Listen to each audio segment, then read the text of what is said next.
konting kembot.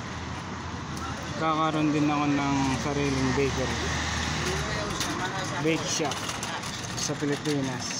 Maliit lang, coffee shop.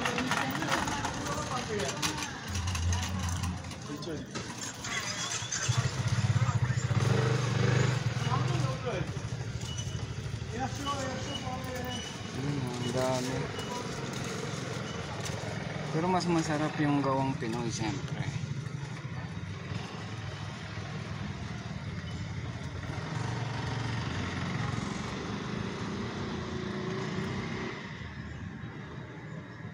Topping Bakery and Coffee Shop. Ayos. Mahal din, no? Kumbaga ito, 2 euro.